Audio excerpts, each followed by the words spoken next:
Fala, povo de Deus, a paz do Senhor Jesus Cristo.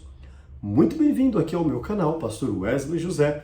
E mais uma vez, eu venho aqui neste momento para juntos somarmos uns instantes de reflexão na Palavra de Deus. E nós estamos então aí falando dos 5 votos, os 5 compromissos para obter poder espiritual, uma vida cheia de Deus. Se por outrora ontem nós falamos a respeito de fazer compromissos, de nos compromissar com Deus, hoje então iniciaremos aí o primeiro voto. Mas antes eu preciso lembrar você de deixar aquele like, se inscrever aqui no canal caso você ainda não seja inscrito e, por que não, compartilhar a palavra de Deus com alguém que você quer bem. Assim, mais pessoas terão acesso e poderão vir a Cristo Jesus, nosso Senhor. Vamos lá, o livro do profeta Ezequiel, capítulo é o de número 18, e o versículo é o número 4 e o número 20. Ambos dirão praticamente as mesmas coisas, e eu direi para você: toda alma que pecar, essa morrerá. Repito, toda alma que pecar, essa morrerá.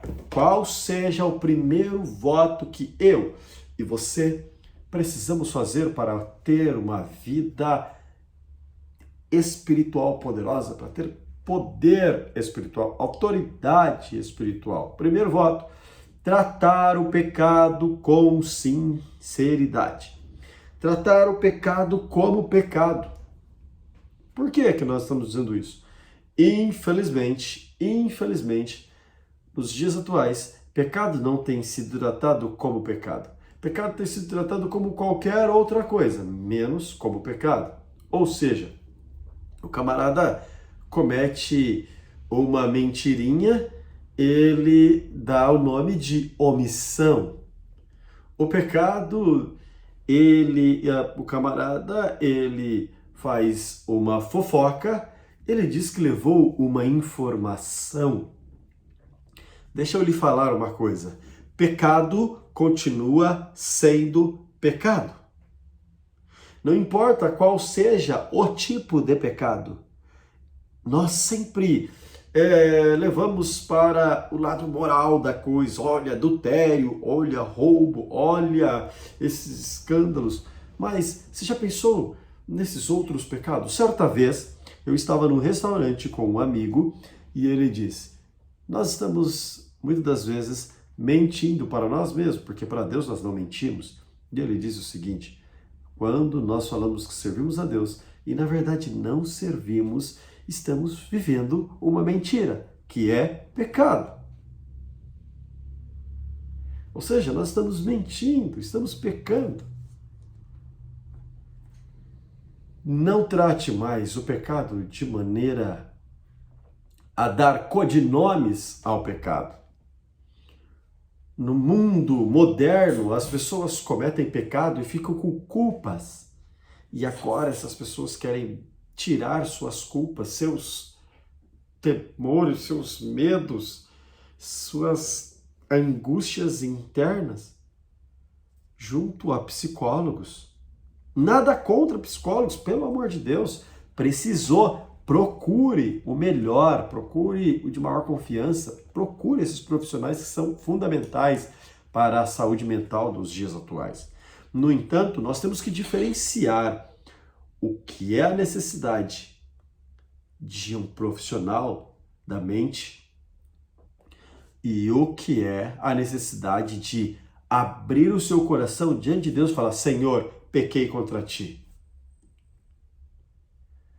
Infelizmente, alguns usam deste subterfúgio, mas hoje eu quero dizer para você: tudo isso é ridículo, porque o pecado é ainda mesmo inimigo da alma, sempre foi e sempre será. Paulo, escrevendo aos Romanos, capítulo 14, versículo 17, ele diz que o reino de Deus não é comida nem bebida, disse o apóstolo Paulo, mas é justiça e paz. Precisamos tratar firmemente o pecado que cometemos sempre. Cometemos um erro? sejamos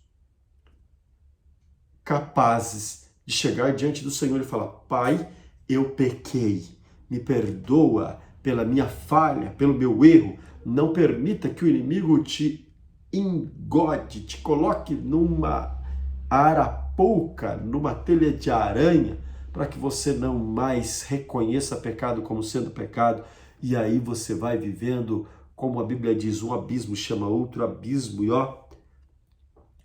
profundezas. Deixe o Espírito Santo ministrar ao seu coração para que você possa compreender se você precisa de perdão, se você precisa ser lavado novamente pelo sangue de Jesus. Primeiro voto, tratar pecado seriamente. Tratar seriamente o pecado. Não se deixe enganar. Tudo que o homem semear, isso também ceifará. Então vamos fazer compromissos diante de Deus. E eu não estou falando aqui que você nunca mais vai errar. Se você errar, humilhe-se diante de Deus e o Deus Todo-Poderoso de paz perdoará os seus pecados e você iniciará novamente o seu projeto de tratar seriamente o pecado. Amém? Então, quero orar pela sua vida.